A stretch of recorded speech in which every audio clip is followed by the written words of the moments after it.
Welcome to our channel. Today we how to uninstall Chase connected accounts for tax reporting step by step clearly.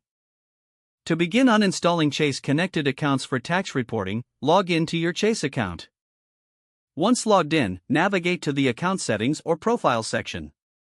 Look for the option labeled connected accounts or linked accounts. Click on this option to see a list of your connected accounts. Identify the account you wish to remove for tax reporting purposes. Select the option to remove or unlink the chosen account. You may be prompted to confirm your decision. Follow the on-screen instructions to complete the uninstallation process.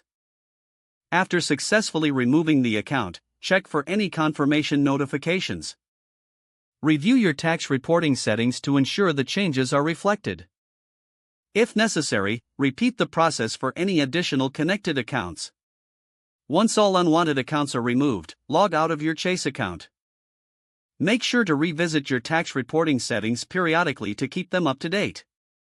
If the page does not load, refresh the browser or try again in a private or incognito window. Make sure you are using the correct email address, then retype it carefully to avoid small typos. If your password is not accepted, use the reset option and create a new strong password you can remember. Check your spam folder for verification or security emails, then complete any requested confirmation steps.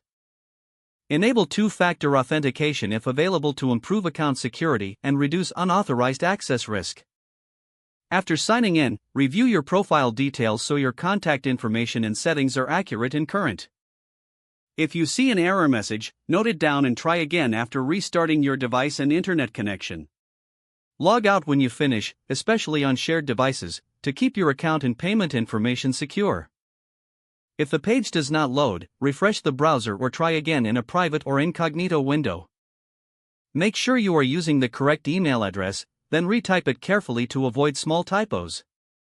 If your password is not accepted, use the reset option and create a new strong password you can remember. Check your spam folder for verification or security emails, then complete any Enable two-factor authentication if available to improve account security and reduce unauthorized access risk. After signing in, review your profile details so your contact information and settings are accurate and current. If you see an error message, note it down and try again after restarting your device and internet connection. Log out when you finish, especially on shared devices, to keep your account and payment information secure. Don't forget to like this video and subscribe to our channel for more step-by-step tech guides.